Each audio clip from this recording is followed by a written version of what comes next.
Kanav, welcome. Thank you, Trevor.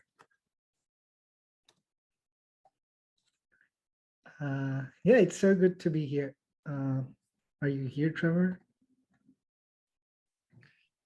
I'm here, but you have the floor now, Kanav. It's all you. Thanks. Sounds good. Yeah, so should I just go ahead with my presentation? Please do. Cool. You are. Okay, let me know if you guys can see my screen. Looks great. Thank you. Cool. So today I'd like to talk a little bit about quantum computing. Based on the audience list we were going through, it seems like we have a very diverse. So this will be a very high level introduction to quantum computing. And then I will give a demo for what we're building at qBraid. And I hope you enjoy the talk, and I hope you explore quantum computing through a lot of the tools we're building at qBraid.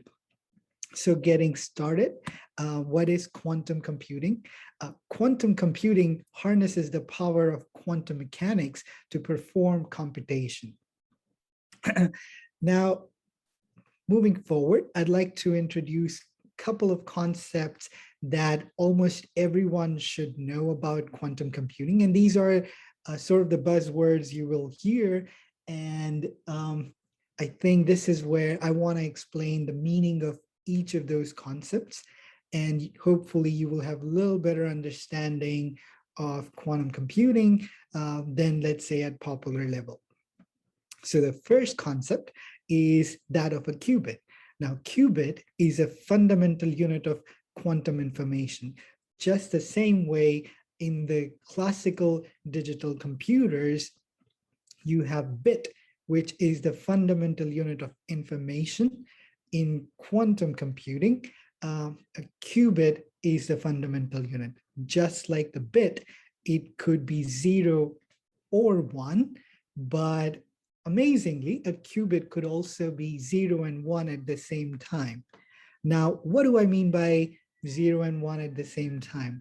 This is where harnessing quantum mechanics comes in, where there's this concept of quantum superposition, where according to quantum mechanics, a quantum system can exist in several separate quantum states at the same time. So a qubit, which was a two-state system, and if it's, and I mentioned that it's a quantum system, then quantum mechanics tells you that that qubit could be in a superposition of 0 and 1. Now, what is a superposition? Superposition is basically 0 and 1 at the same time until you look. And this is where I'd like to talk a little bit more about how it is different than, let's say, a classical world. If I have a coin flip, which could be heads and tails, and it's similar to 0 and 1, if I flip it, can I consider while it's in the air to be a superposition of 0 and 1? The answer is no, because classically, whether it's heads or tails, it's going to be one of those things. It cannot be both. It could be that you don't know whether it's going to be 0 and 1, and that's fine. And that's where the probability in the classical world is very different than quantum world. In quantum world, it is 0 and 1 at the same time. What that means is if you were to do a calculation, you will be able to do calculation for both 0 and 1. In the classical world, that is not possible, right? If there's a probability of something being 0, probability of something being 1, and you pass it through, let's say, some manipulation, you will always be manipulating one of those things, but not both at the same time. And then the next concept, which gives quantum computing more power, compared to classical world is that concept of entanglement. Now, just the same way you could have a superposition of 0 and 1 when you have bigger system, let's say multiple bits, let's consider 3 bits, then quantum mechanics allows for superposition of not only those bits individually, but of global states as well. What that means is you could have a superposition of 0, 0, 0, 0, 0, 1, and so on at the same time. So the number of possible states for 3 qubits is 8, or the number of possible states for 3 bits is 8, starting from 0, 0, 0, 0, 0, 1 to all the way to 1, 1, 1. The number of states are 8, and quantum mechanics allows that if your system is quantum mechanical in nature, you could have a superposition of all those 8 different states. And let's say if I only consider 2 and I have a superposition of 0, 0 and 1, 1, now what that ends up doing is it ends up entangling the state of 2 qubits. What that means is the state of 1 qubit is dependent on another qubit. So if you were to have a state 0, 0 plus 1, 1, that would mean that if you have 2 qubits, you get them entangled and you took them apart, like even you take them billions of light years away from each other, then when you measure one of the qubits, and let's say that state was 0, and then you automatically know then the other state is going to be 0 as well. If this qubit is 1, then you automatically know that the other state is going to be 1. And that's where the entanglement is important, where it's very different than the kind of correlations you have in the classical world. So these are the 3 main concepts which give, which I think everybody should know. And as I mentioned, just an overview, the data format in classical world, you have bits, those could be 0 and 1, and you have quantum computers 0 and 1, but they could also be at the same time. Sample representation of bits, you always know the state of the bits could be one of these combinations, 0, 1, 1, or 1, 1, 1, or 0, 0, 0, but not all those combinations at the same time. 3 qubits, which the state of the 3 qubits are represented by these funny notations, which are called Dirac notations. You don't need to know that, but all it's saying that you could have a superposition of 0, 0, 0 and 1, 1, 1. So again, this is an entangled state. What that means is when you measure even one of the qubits, and let's say you get 0, then you automatically know that the other 2 qubits are going to be in the state 0 as well, right? And what can it do? Well, according to certain quantum algorithm projections, based on the quantum computers which will be available in the future, there is an algorithm with which you can break the current encryption standards used for internet in under 8 hours. And the reason those encryption standards were used in 80s or 90s was the fact that that was a mathematical problem which was very hard to solve. In fact, if you were to solve it, it would take 300 trillion years with classical algorithms. And that's where people said, hey, if somebody were to break encryption, they would need that much time and that much time we know is never going to be available, so we're fine. But then comes quantum computer into the picture, and you have an algorithm with which you can break it in under 8 hours. And that's what got everybody excited and interested in the world of quantum computing.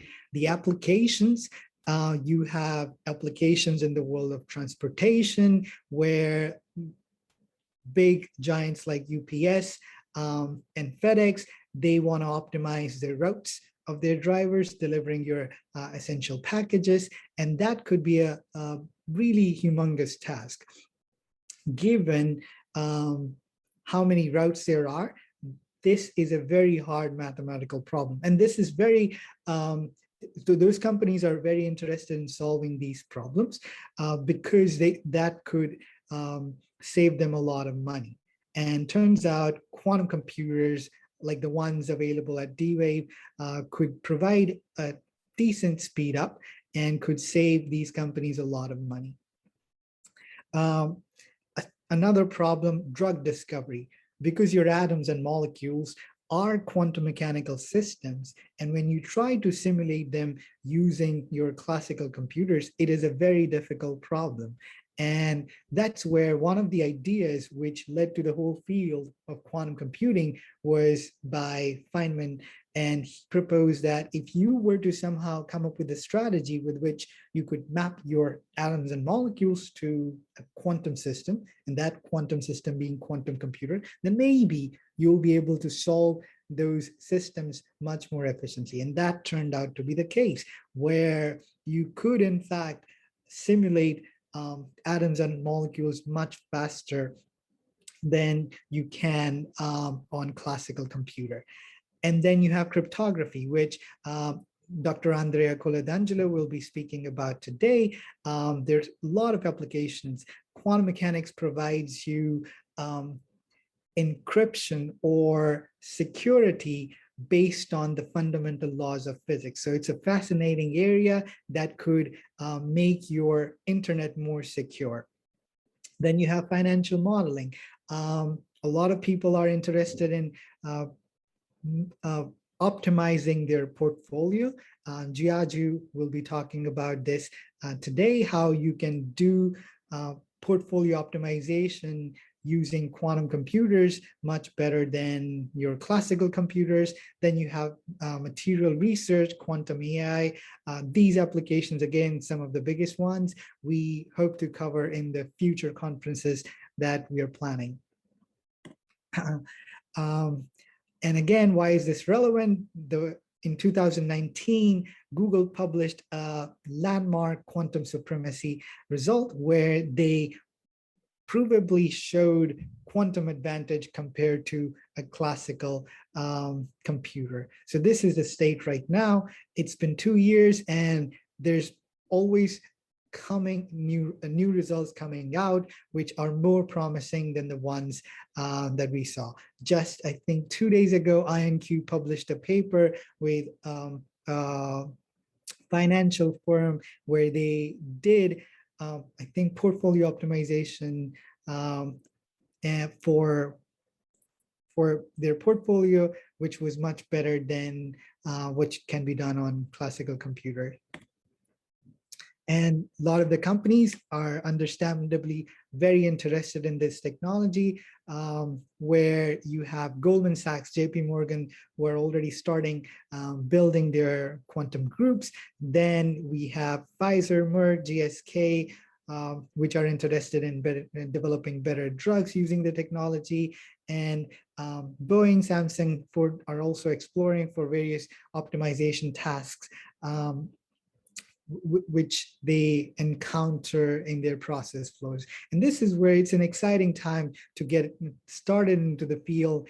And one of the main things that is lacking in the field is the work for itself. There are not that many people who know or who have the skill sets required. And this is where, if you want to pick up, there's going to be a huge demand and job market for these skill sets in the future. And this is where you will hear a couple of people today, like Sandy and James, talk about the importance of quantum education. And this is where we're also trying to do our part. qBraid is a platform where you can get started and even learn quantum computing. We take you from all the way from not knowing anything to making you a quantum software developer. As I mentioned, this is our platform, qBraid ecosystem. We have the Learn platform, which is dedicated learning platform for quantum computing. You can come here and take courses. Currently, we have an introductory course available that you can take. And then we are going to unveil another intermediate level quantum course very soon over the next couple of weeks. And then eventually we're working with a lot of our partners, and you will see a lot more courses on quantum computing showing up over the next year. Then we have another platform called Lab. This is based on Jupyter Notebooks for people who are familiar with. This is basically an integrated development environment, which has been optimized for quantum software development. And I will give you a demonstration of both these tools in a little bit, but let's keep going. qBraid Lab, let me just, rather than talking about these things, let me just start my demonstration. So first, this is our website. You can just go to our website and click on sign in. If you don't have an account with us, click on My qBraid. If you don't have an account with us, we just ask for email and password. You make an account, you're in, and this is where all the magic happens. You have Learn and then Lab. So let me first show you Learn. And then while that is launching, I can launch the lab as well. So with Learn, as you can see, this is a really nice platform where you have an introduction, and most importantly, it's very interactive. So there are a lot of animations and plugins that you can play with for better understanding of the concepts. And most importantly, running your first quantum program is as simple as clicking play here. You click play and you just ran your first quantum program. Our punchline is we take you from not knowing anything about quantum computing to running your first quantum program in under 2 minutes and in under 5 clicks. And the important question now is, did you understand it? If yes, we have another platform built and ready to go for you called Lab. And if not, we have everything you would need to get started in the world of quantum computing. You have introduction, quantum mechanics, classical computing, complex numbers, vectors, to all the way to fundamental concepts like qubits, measurement, and writing your first program. So all the background knowledge you would need, we've already covered and built into this course. The lectures, we've got also video lectures. So Dr. Andrea Coledangelo, who will be presenting quantum cryptography, has built this introductory course video lectures. So if you're the kind of person who likes to learn through videos and then read the text, then this is a course for you. And we've got a lot of questions inbuilt where you can check your understanding. And eventually you will see that the statistics for your course show up on your Learn page. So as you can see, currently we just have QB's course, short for Quantum Beginners course, available. Eventually you will see a lot more courses showing up here. And this is where when you take those quizzes, the results show up here. So you can track your progress as well. And then let's say you're already an expert in the world of quantum computing, then you can go to our lab platform. And this is an integrated development environment built on Jupyter ecosystem. So you already get best features of the Jupyter world, along with a lot of features custom made for quantum computing. So first we have Git functionality. So you can clone all the repositories in the world of quantum or beyond that you like and get started. What we have right now here is we install all the different packages you would need for quantum computing: qBraid's, AWS BRICvt, Google CERT, Rigetti's PyQuil, D-Wave's Ocean SDK. All of those packages come pre-installed. And when you make an account with us, you will see that you get this repository called qBraid tutorials pre-cloned into your home directory. And this contains the Cubes course, which is also available on the Learn. And it also has a draft version of Quinn's course. And you also get access to tutorials from all the different vendors. So let's say you're interested in doing finance with quantum computing. You have IBM's tutorials.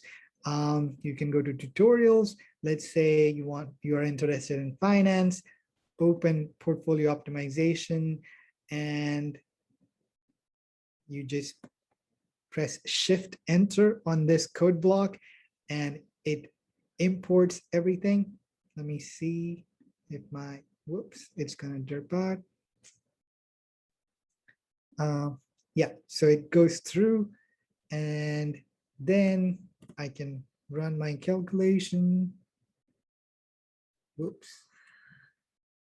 Let's see.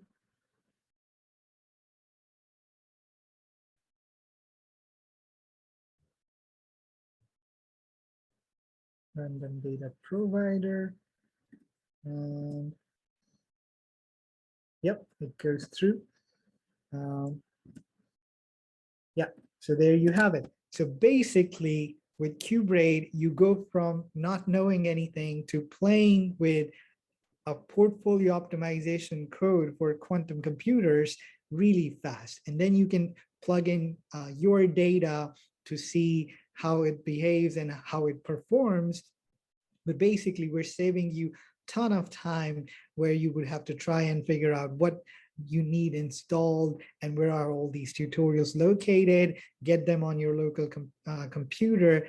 And people who are familiar with a lot of these skill sets would know how much time sunk those things could be, right? So you've got Git. And then another amazing features that we're working on is this code snippet. This is one of my favorite features. And this was sort of our attempt of building a Stack Overflow kind of functionality into our ecosystem. So you can come here in the search bar. Let's say you press Bell, which is a very important quantum circuit to create that entangled state I talked about. Do you remember 00 plus 11 state? That was called Bell state. And the way you create is, this is the code for it. So you come here, copy, and let's say you launch a new notebook and you put your code here and you run it and it should run. And whoops, there you go. And it just ran the entire code. And this is basically very convenient, where you can have many more circuits built in and you can make your own code snippets, contribute. If you really enjoyed a couple of code snippets and you like them, you can and this ends up building your quantum karma on your profile on qBraid. So more reason to contribute and use code snippets. Then ultimately, let's say you want to switch to other packages. So when you log in, we provide you a basic Python environment, qBraid, which contains all these packages. And then, but you can switch between, let's say you want to develop for Circ and Open Fermion. So for industry use cases where you don't want to have many packages interact and mess with each other, you can add more packages from all these vendors, where these are sandbox environments which contain packages from just AWS BRICvt, packages from just IBM, and you can install them, and then they would show up here. And activating different environments is as simple as going to a different environment, clicking activate. So now I have QC Hack activated, or Circ and Open Fermion. So when I click on Circ and Open Fermion, that won't have any Qiskit or AWS BRICvt installed, and you could be sure that this is a sandbox thing, and this won't get messed with different versions of packages from other vendors. Okay, yeah, and then once you're once you're starting to develop and you want to share the stuff with community, then we are building a lot of community focused tools as well. So first things, we have quantum news. All the latest news coming in the world of quantum shows up here. You can contribute new articles yourself. Let me move my Zoom window. So click submitting your article is as simple as clicking that plus. You submit a new article and it would show up on this page. If other people like it, they can click like, and then that would contribute towards most recent, most liked, and hot. And you will build your qBraid karma as well. Then all the latest papers coming in the world of quantum show up here.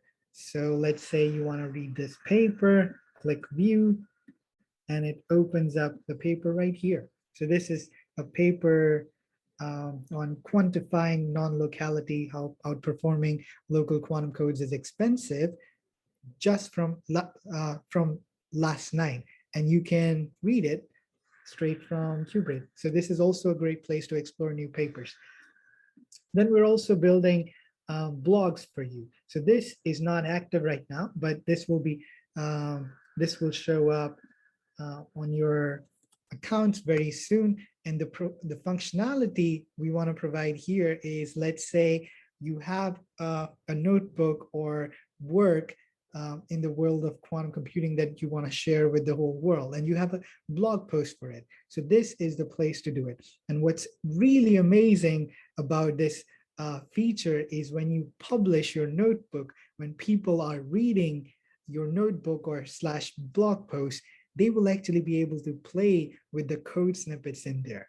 So this is the first of its kind feature available anywhere, where people reading your blog post can play with the code snippets that you have in them. Okay, and you can see, and let's say I want to change this to buy, why not?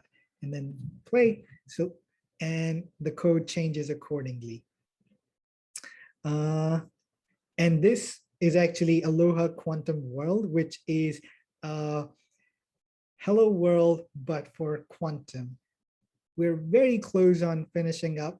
I would have liked to cover Aloha Quantum World, but let's see first we have any questions. I want to keep some more time for questions. If not, I can move on to presenting Aloha Quantum World. Do we have any? Thanks, Kanav. Yeah, let's see if anyone has any questions from the crowd. Don't forget, you can submit them in the Q&A area, or some people have started submitting questions via chat, mostly for tech support so far, but we're figuring out. So before we maybe let you jump to Aloha, I'd like to maybe cover a few questions that have come in, not just from your presentation, but just in general. Like, you talked about how exciting the industry is, but what are the things that excite you most, kind of, that you see coming in the years ahead? Oh, so the quantum hardware is developing at a pace which I did not expect. The progress in the recent months itself has been phenomenal, especially the results coming from IonQ. So I'm particularly excited about the kind of problems we'll be solving in the next few years. It always seemed like quantum computing real world applications were 5 to 10 years away, but it seems like that timeline may be getting much shorter. And um, that's what excites me the most. We do have a question from the crowd at this point, which hopefully you can help out with is, when do you see QML being part of our lives? Oh, that's a very good question. I would say the timeline could be 5 to 10 years, but I'm not I'm not an expert in QML. My guess is just coming from how the hardware is progressing, and with coupled with some optimism for new techniques being developed. Now, to clarify for those of us that are not quantum experts, QML is quantum machine learning? Yes, that Okay. is. Yeah. Just want to make sure I know enough to be dangerous. So I guess what would be good to know as well, obviously you're on this wonderful mission with qBraid to help promote learning and training for the future of workforce, as well as giving people environments where they can, test theories and theses through labs. But I guess what drives you, and why did you decide to pursue quantum? Also, I think I see more questions showing up in Q&A. Yep. Yeah, so I think I'm particularly, when I was doing my PhD, there's a lot of inefficiencies in the tools I was using. And that was the main focus of qBraid, where we wanted to take away all the pain points of quantum researchers so they could focus on the things that they do the best. Like if quantum field is going, or quantum computing is going to become reality, then we need a lot of people focusing on the main aspect and not debugging, let's say, Python or background environments. That was the motivation, and that's what has been our mission. So to get more people in, to provide them the best tools so that the next quantum breakthroughs could happen on qBraid. Nice. Well, let's to your point, let's quickly jump in, knowing we have a few minutes before we need to queue up our next presentation. But is quantum computing going to completely replace classical counterparts, or are we planning for more of a hybrid approach as we go forward?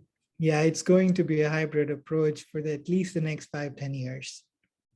For the next 5-10 years, again, like it's really hard to make prediction 20 years down the line. For now, it's safe to say for the next 5-10 years, it's going to be a hybrid approach. Let's maybe see if we can touch on one more before wrapping up. Yeah. When you separate two qubits in quantum superposition theory, they realize to the same value. In practice, this doesn't sound like valuable in computation. Is the value created by always keeping the qubits together and varying them separately? I don't understand fully the question. I would say, yeah, it's all about manipulating them in a way that you get value out of it. So the way you put it, it definitely doesn't seem that, oh, the two qubits, they don't seem to provide the value, but that's basically the question all the researchers ask when they're trying to develop new quantum algorithms. Well, let's, I think we've got time to address this last one as well. What are some of the biggest roadblocks in this sector, particularly in the hardware section? I think noise for sure. How do you reduce noise? And that's where most experimental physicists spend their time on thinking about how can we keep reducing the noise to below a certain threshold where fault tolerant quantum computing becomes a reality. And I'm sorry, like I'm not a hardware expert, but yeah, that's the high level picture I can comment on. Reducing noise. It's always about noise. Great. Well, thank you, Kanav. I think that probably wraps up this part of the kickoff to our quantum event. Definitely, I want to give Kanav and his team a special shout out because they helped us coordinate all of this and bring today's expert presenters to the table. So we really appreciate all the help and look forward to working together throughout today and into the future. Yeah, absolutely.